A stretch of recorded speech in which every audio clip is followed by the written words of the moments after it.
Are going back with another Synastry video. This time I'm going to talk about 8 challenging aspects in a relationship.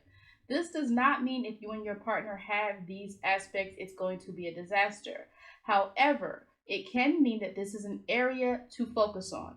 Now, the planets that are involved in the aspect are going to clue you in on what is at stake, right? If we're talking about Jupiter, we might be talking about marriage. If we're talking about Venus, we're going to talk about what one partner needs in order to feel that they are appreciated or in order to feel valued. We're talking about the moon, we're talking about someone's emotions. And if there's any negative aspects between two people and someone's sun sign, they could feel like they're not really noticed or appreciated for their core self. You could have a relationship that is very open and maybe the people have the same interests on the outside, but their moons there's difficulty between one person's moon and the other person's planet, and it creates a square. So this video is not to deter you if you have these aspects in between you and your partner. This is something to help people understand that once we get beyond our natal chart, we then start to see that even if we have a well aspected sun, moon, Venus, ascendant, whatever, once we combine that with someone else's chart, sometimes it can cause a little bit of friction. I will eventually also do the top 8 positive aspects that can happen in a relationship. I chose 8 just to keep it simple.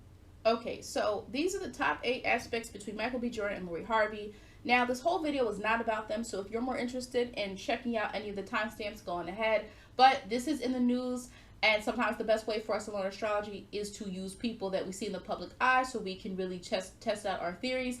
Now, there are way more aspects to them. I am not going to be able to go do a full Synastry reading on these individuals. I just picked what I think is the most relevant right now. What I will mention is I do have a good time for Michael B. Jordan that pins him as a Virgo rising. Sometimes when you go to certain sites, it'll tell you whether this time has been verified via a record, birth certificate, or if a celebrity has mentioned something in an interview what time they were born. That can be used as well. Of course, the document is the one that is the most accurate, right? Like seeing a birth certificate or someone certifying that. Now, Lori Harvey, I don't have access to a perfect time for her, so we're just going to go with the default of 12 p.m. in astrology. If you don't have a birth time, you can go by 12 p.m. or 6 a.m., but you can still see the major aspects, right?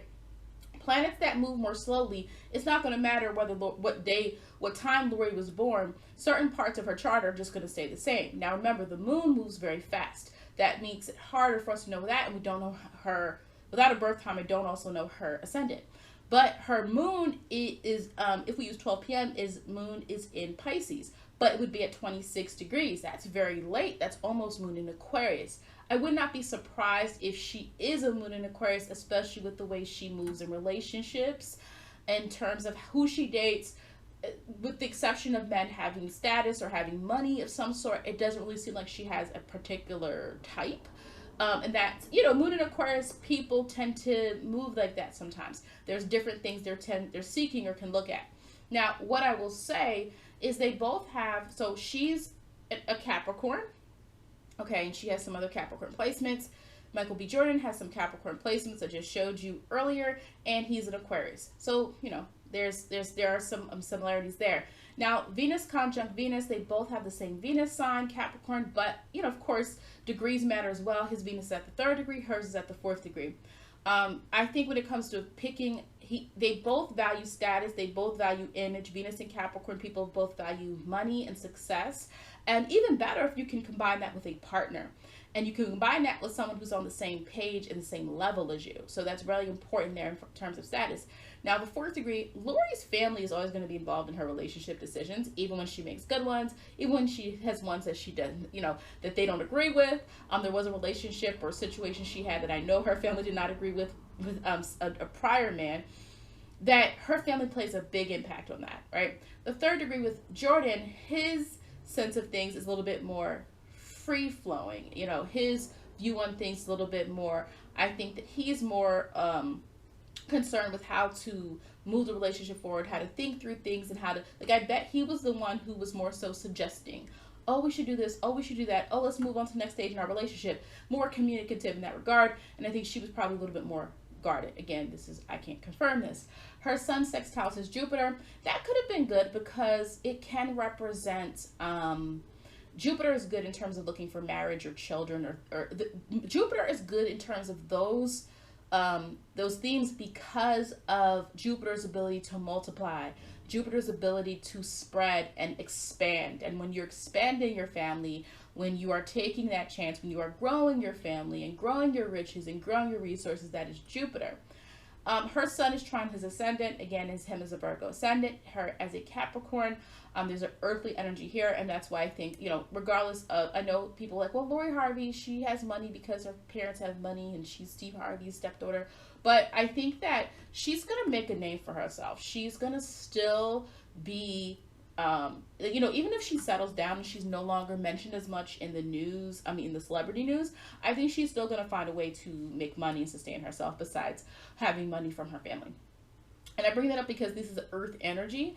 But besides money and things like that, her sun trining his ascendant means, I think he also looked at her like, oh, wow, she's real. Like, I know that we can look at celebrities and say, oh, well, they look good and they dress this way and they dress that way and, superficial. But I think he actually was able to look at, I think that when he does finally find who he's looking for, settle down, he is looking for some type of authenticity within the woman that he chooses. He's looking for something real. Yes, she's got to probably be beautiful, right? He's got, some aspects to Neptune. Yes, she has to, he wants to be able to admire what she looks like. But I do think that he's also seeking something that just feels very authentic.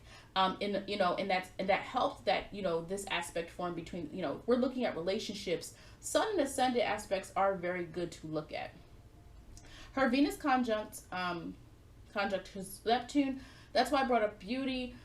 He was very, fascinated by how she looked, I would assume. But at the same time, remember, Venus, Neptune, it's a soft energy. This is not a lustful energy. This is a very appreciative, admiring this energy, right? Now, her moon is square his Uranus. Now, again, I put that in asterisks because we don't actually know her exact moon sign because the moon changed that day. By the time you get to 11 p.m., 12, 10 p.m., 9 p.m., that moon is out of Pisces and into Aquarius. Now, when you have moon squares, remember, squares can sometimes force people to improve something. Challenges aren't always bad if they improve the condition of something and force us to fix, to mend, to be aware of something. But this does represent some level of freedom, or some issues with freedom. And her moon squaring his Uranus could also mean like there's something that she needs that maybe he's a little too lax about something. There's something that perhaps she's more strict about, but he's a little bit more not as strict on. And that's where they could have some issues, okay? Now, again, all we know is they're saying that she turned down his proposal, but some people are saying her family are saying, they're not saying anything directly, but they're subtweeting, like they're saying things that are kind of insinuating that all may not be what we see.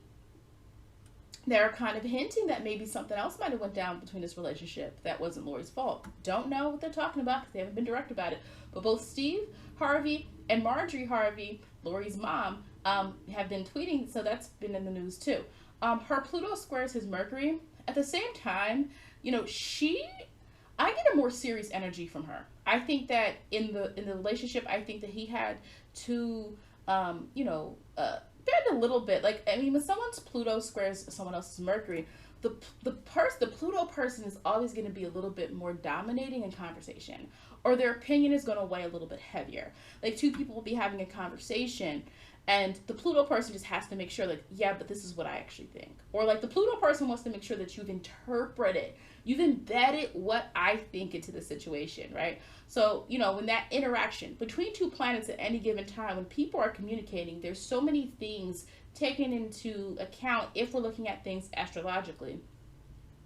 His Mars square Venus, that is the big problem. That would be the big problem with this. And if you're in a relationship with someone, okay, you have to pay really close attention. If your Venus is square, if your Mars is squaring to Venus, if Venus is squaring someone's Mars, that can be an issue.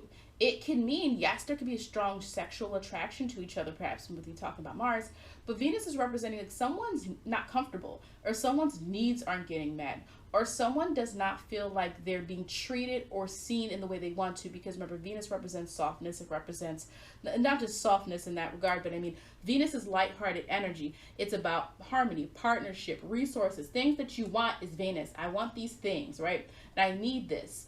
And of course, Venus has way more complex meanings. Please go to my Venus video if you want a more complicated explanation. I'm just trying to get this out. And so that is a big issue. Also, his Mars in Aries, hers is in Libra. He's moving too fast for her. He was moving too fast for her. I think that, of course, also, it's not just about astrology, but age difference. Some people are not ready at a certain time and some people are. Her Saturn squares his Neptune. That could also mean idealizing the relationship. It can mean that maybe she felt like he was treating her, or I'm not blaming him. I'm not blaming her. I don't know. But people's perceptions can be that maybe, in the situation, like she may have felt like it was being idealized too much. The relationship was being idealized. And she might have took a look at herself or the situation and said, wait, it's becoming bigger than what I wanted it to be. Yes, I'm having fun. Yes, I like you. And yes, we've been together for a year, but I'm not sure I want to commit right now. And that's literally what the story is about commitment. But if someone's Saturn squares someone's Neptune, it can represent difficulty with reality. The Neptune person is seeing the clouds, and the Saturn person is seeing like hell and brimfire. Okay, the Saturn person is restricting something. The Neptune person wants to just like dive in, and so that can sometimes be an issue. And that's as simplistic as I can explain it right now. Okay, so this may confuse some people because we know that when we look at our natal charts, the personal planet is going to come first. So, for example, if you have aspects between your sun and Neptune, your sun and Pluto, that sun's going to come first in the description when you look it up, right? It's going to say you have sun square Neptune. You have sun trine Uranus. You have, right? You have moon trine Neptune. You have moon square Jupiter. It's not going to say Jupiter square moon. It's rarely ever going to say you have Neptune square the, moon. It's going to put the personal planet first in the order that personal planets and planets that orbit faster, right? So that's why you're not going to, in your chart description, you're not going to see your Pluto is trine your moon. You're going to say your moon is trine Pluto. Why is this important? In Synastry, that may change. So if you come to me and you're like, I need a Synastry reading, right? You're person A. You're the person I'm doing the reading for. So if your Venus is squaring the other person's sun, it's going to read that way in the report. It's going to say your Venus squares your partner's sun. Whereas if I'm doing a reading for you and your sun is squaring the person's Venus, then it's going to be explained that way. So I'm hoping this makes sense for you. That's how this is going to look. I'm going to explain how it looks different in a moment. So for example, if your sun is squaring someone's Venus, it means that your natural traits may not always feel supported. You may feel like this person doesn't support you. This person may not even support what you want financially. Remember, Venus can also represent resources. But the person, your natural traits do not feel like they are in sync with what this person may enjoy. You may even have different hobbies, different interests, different things you like. Okay, Venus, like what they see as pleasure is not what you naturally exhibit. That doesn't mean you can't show it though. It might mean this person is into, certain things. This person is really into romance, but you don't come off as a romantic person. But maybe you have a really romantic aspect between each other somewhere else, or maybe you have a really sensitive mood, and you actually do that when you feel comfortable with someone. So that's something to keep in mind. This is why we have to do it this way. I said what happens if your sun squares someone's Venus. What if your Venus is squaring this person's sun? You may feel like this person is maybe a wet blanket. Like they don't actually like some of the things that you enjoy, that you actually want. You may not originally, so Venus, if your Venus is squaring someone's sun, you don't initially feel attracted maybe to this person, right? It could be the story of the person who's like, oh yeah, when we first met, they weren't my type at all. Nope, they weren't. But they grew on me. Now again, I think that sometimes sounds like, it's offensive to some people, but some people don't mind it because they understand where the person's coming from. So It's important, but you might not always feel with these aspects. Anytime there's Venus Sun squares, there's something that's different about what you enjoy, or something different about what the person represents. So it can definitely mean like this person doesn't represent the things that I find valuable. So it's going to mean that there's a difference maybe in how you even your disposition can be different. You have a person who's really, really friendly and a person who's really more offstandish, right? You can have Sun and Leo square Venus and Scorpio. Well, the Sun and Leo person is going to open up and invite, but the Venus and Scorpio person is waiting to see if they're able to trust that energy. And so this is not necessarily a horrible aspect, but it is going to mean that there's certain traits that somebody has that doesn't match what the other person enjoys, appreciates, or likes. Now, again, that does not mean that's the sum of your relationship. It just means it's something to overcome. Now, Pluto is power. Pluto can be about manipulation. Pluto can be about dominating in a subtle way. Pluto can really get into your head, okay? This might not always feel like a harmonious union. You could be squares don't mean that it's that there's not attraction. And in fact, there can be a almost toxic attraction when you have Venus square Pluto or Pluto square Venus between two people. It can be a toxic attraction. You can't leave each other alone, but you know you're not good for each other. This is not a harmonious union. Positive moments are temporary, or they're always at the mercy of a negative interaction. So you might have fireworks in terms of intimacy, but then when it comes time to really getting along, Venus, you may struggle with that. Maybe a struggle. There could be failed expectations from the Venus person, especially if we look at, well, let's say you're the Venus person. You're Venus. No, you're the Pluto. No, you're the Venus. Your Venus squares that person's Pluto. It means like you could feel like you never quite feel like you're heard or seen, or that this person is always kind of overpowering you in some way, or like you're the nice one, or you're the one who, you know, tries to be a little more pleasant. That person always has some level of power over you. If you're the Pluto person, you square this, and your Pluto squares this person's Venus, it can mean they never quite feel like they give you the intimacy and the attention that you really want. You're seeking depth. You might be seeking something more, but you feel like, you know, maybe this person, oh, I don't know if they're really serious. Like they say they are, but I need something more. Remember, Pluto and Venus are operating very differently when we talk about intimacy. Venus is the allure, it is the draw, it is the attraction, it is the soft, sensual part of things, it is the reward. Now, we're not talking about Saturn rewards, we're talking about the reward of, you know, this kind of, you know, union. Whereas Pluto, it can represent a deep attraction, it can represent an obsession, it can represent those things. So anytime you see this, but the Venus person may feel the Pluto person is too harsh. If the Pluto is squaring Venus, it can represent the Pluto person. So again, when you do Synastry, it depends on whose chart comes first. So if I'm doing person A and person B's chart, and I put person A first, if person A has the Pluto is squaring this person's Venus, it's always going to operate from the person whose chart is coming first, okay? Now, Sun opposing Pluto, Pluto opposing Sun. Well, if your Sun opposes the person's Pluto, it can sometimes represent a little bit of feelings. This whole aspect, these can represent secrecy. I don't really feel like I know this person. There's something that is not really quite you know, making me feel like I can be seen. The Sun wants to be seen. Pluto, you know, is 8th house. If you're the Sun person and it opposes the person's Pluto, it can sometimes represent feelings of not always understanding what this person wants from you. It can sometimes represent having difficulties with power dynamics, getting along, personality differences.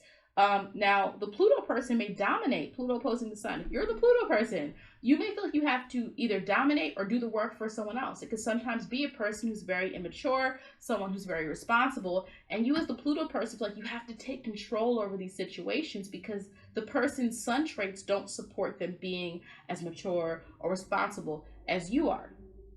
Now, if the Sun person is combative, this can be a very difficult union. So if the person's personality traits are combative and it's opposing this person's Pluto, now it's also going to, again, everything is subjective to a reading, because if the person's Pluto is in retrograde and this person doesn't even understand their own power, they might let that Sun person dominate them because this person lacks empowerment. They lack self preservation. So this can be like someone in this union, unless it is balanced. An opposition is not as crazy or challenging as a square, but it can mean there's something imbalanced in terms of power, in terms of being seen in this type of union. Now, Mars opposing the moon or moon opposing Mars. The person with the, well, let's start with the Mars. The Mars person can disagree with the emotional nature of the person, right? The Mars person can be like, I don't understand this person. Every time I do this, they get upset. Or when I do this, this person feels irritated. Or I don't understand why they can't just do this. Because the person with the moon, so if you're the moon person, you may feel like Mars, the person with the Mars, their actions do not support your emotions. You may feel like what they do is just not enough. This is just never good enough. They don't know how to make me happy, or they don't know how to appreciate me, or they don't understand me, or their actions are always bothering me. They're always getting me in a bad mood. So if your Mars has any opposition to the moon, it can sometimes represent you have to understand more how to meet each other's needs. Somebody's feeling emotionally not supported, or someone feels like someone is irritating someone else. Like it's like, and it can be small, it could be something as simple as like, wow, one person's a neat freak and the other person is a moon in Virgo, and they absolutely have to have organization. But the Mars person doesn't it's Mars and Sagittarius. They don't understand that. They're like, I'm leaving my projects all over the place because I just started something new, because I got inspired. I'm Mars and Sagittarius. But that moon in Virgo, and this could be a couple that has a good relationship. These people might actually, besides the organization, get along very well. But and again, this is just me giving an example. The Mars person's actions are going to upset the emotional nature of the moon person. And so it's going to be very important to compromise. And maybe the moon person is being too sensitive, but maybe the Mars person is being inconsiderate and kind of brash and not really taking into consideration that they're operating from a more emotional need. Now, when the moon squares Saturn, if the moon is squaring Saturn, this can represent difficulty in terms of the relationship maturing. Sometimes it can represent feeling as though it is not getting to the people can feel dissatisfied, disappointed in these types of unions. It can represent like maybe someone's been in a long-term relationship and they're not getting married yet, and one person wants marriage and the other person doesn't. Maybe they feel like they're not moving forward in this relationship. Maybe they feel like, hey, we're still at the same place we were like 2 years ago. What's going on? If the moon is squaring Saturn, it can also represent a person feeling as though their partner is maybe too hard on them. If you're the moon person and your moon squares this person's Saturn, it could also mean there's a difficulty in terms of understanding each other's emotional levels. It could represent one person being more even emotionally dissatisfied, emotionally immature. If you're the Saturn person and it squares this person's moon, sometimes it can mean like feeling like this person is not on the same page as you in terms of what matters. You could feel like this person does not understand how important certain things are. You might find certain things important that you feel help a union, help a relationship. You might have different lifestyles, different ways in which you view success and ambition. But it can mean that you don't feel like this person always supports or wants to emotionally support the things that you think matter. This could also mean, in certain situations, difficulties in terms of age differences. If there's age differences within the relationship, if the relationship, there's, if it's an appropriate age gap and then the people are adults, it is what it is, it's fine. But sometimes people get in these unions and not realizing, well, if the synastry is off, it can be difficult. Some people get into age gap relationships and it's no issue. They're perfectly fine. That's not their main issue. But some people get in these relationships and maybe it can work with another older or younger person. But maybe with this person, it's not going to work as much because there's some difficulties here. You're not able to really mature together. That somehow there's always a miss in terms of understanding each other's emotional needs. Or the Saturn square moon person may feel like this person does not give me a level of trust. I don't believe I can trust this person emotionally enough to be serious with them, right? So there's some blockage with commitment when we have this type of aspect. Okay, now Venus square Uranus or Uranus square Venus, depending on which person you are, it can be very strange rules or associations within your union. There's something different about your relationship, and it doesn't always mean bad, but it can mean extreme, right? It can mean extreme where and I want to say this, there's squares in everything. You could have a great relationship with your mom, a great relationship with your child or your sister, whoever, and you still might have some squares in your synastry. So I don't want people to freak out about squares. Because a Venus square Uranus could literally mean like you just can't live in the same place. Like this person works here, you work here, both of your careers are very important to you, and though you would prefer to live together, it's just not possible. And maybe that's one of the arrangements of your relationship, and it's always going to be a strain. You get what I'm saying? So it doesn't always mean that a square is going to mean it's horrible, this is disastrous. But it can mean that, you know, for some people, Venus square Uranus now, it can represent estrangement in the relationship, okay? Uranus square Venus. Now Uranus square Venus, if you're the Uranus person, or they are, well, if let's say you're the Uranus square Venus person, you might have trouble with commitment. You don't see the point in it. Uranus can, when we're talking about Uranus, we're not talking about technology right now, okay? I'm not talking about innovation. That's what Uranus is known for. But remember, all planets have multiple themes under them. And when we're talking about relationships, we need to apply Uranus in a different way. So Uranus in relationships or in emotional situations it can be a representation of estrangement, abandonment, not being committed, needing a freedom. Uranus square Venus can mean you keep coming back to someone, but you don't really see them for the long term. You don't really see them as someone you want to be with. You're not sure if you want to be with them. You don't want a commitment with them, right? You know, and so, you know, when you have those Venus squares to Uranus, you have to ask yourself some of these questions, because it can mean like, you know, you have these on and off again relationship that, and maybe that's fine for you, but if it's a square, it can mean it's a point of contention. If it's a square, it could also mean very strange rules or unions within a relationship. One person may feel a little bit one person may feel restricted in the relationship, and one person has more freedom, or one person has more range. Or it can mean like one person's always inviting other partners into this union. You know, there's cheating or there's third parties. You know, Uranus can represent strange situations, being invited into your relationship. Now, of course, could there be other descriptions of Venus square Uranus? Could it be people that have had to fight for their relationship? Because remember, Uranus can represent like differences. Maybe people have had to fight, you know, if they're an interracial couple, or, you know, if somebody's in a, you know, in a same-sex partnership or something like that. Could that also be represented by this aspect? Yes, it could. Okay. The Ascendant squaring Uranus. Now, the Ascendant is important in Synastry. It's said to be important. Certain planets are I mean, there's a lot. I mean, in a way, anything can be important depending on the person's chart. But the Ascendant is important to everyone's. It's your response to life. It is almost like your assignment in life. And it's not your core self in the way, it's not your conscious self, it's your instinctual self. Because, right, the Ascendant is on the cusp of the first house, Mars. Mars is the ruler, the first house.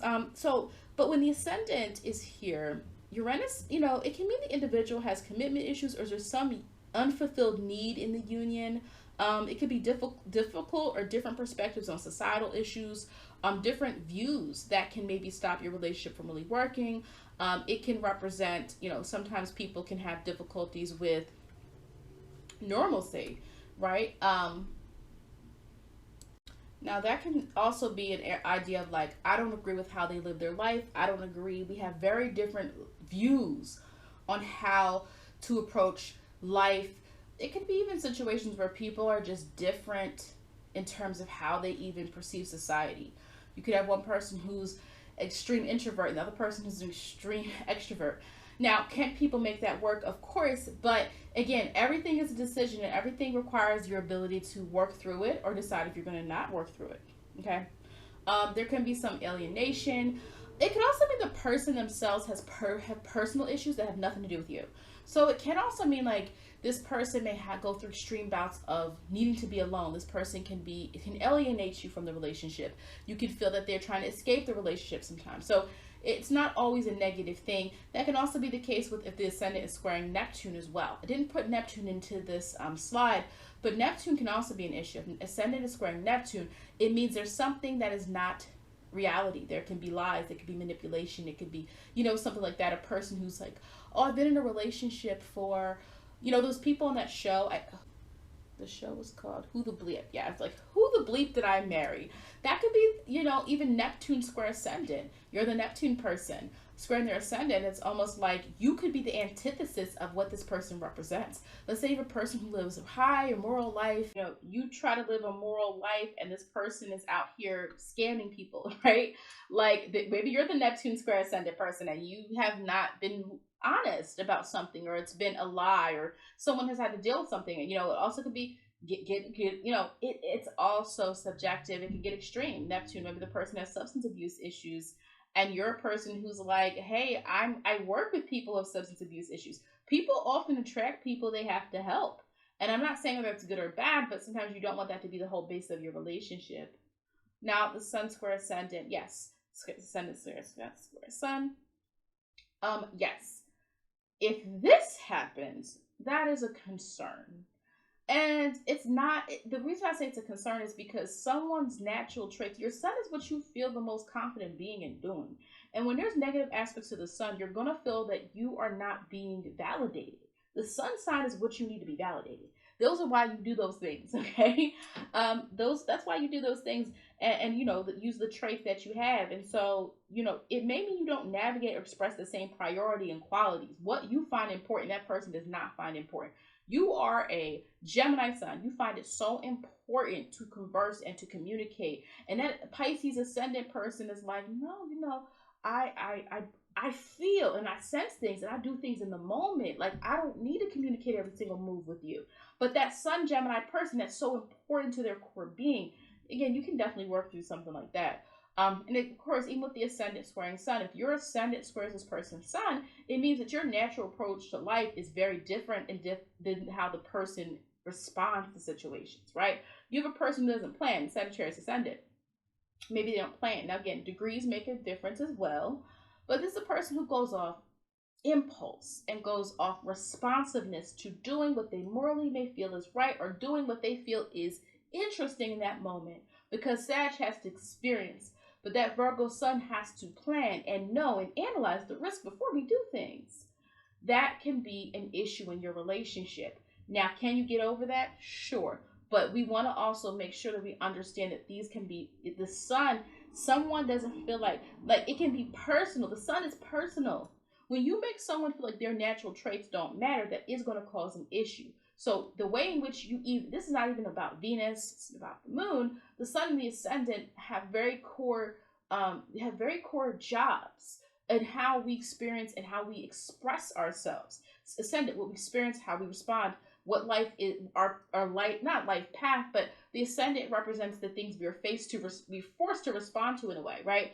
Whereas the sun is what I am. This is what I'm doing. I'm doing this because this is where I'm the most confident. So this can cause issues because either one person is going to feel like their way of life is being judged or mocked, or their way of life is being minimized. Whereas the sun person can feel like their natural traits are not being validated, right? And like your personality is not tolerated, right? It's like those couples where, yeah, they love each other, but they joke about certain traits that the other one has, and that might bother the other person.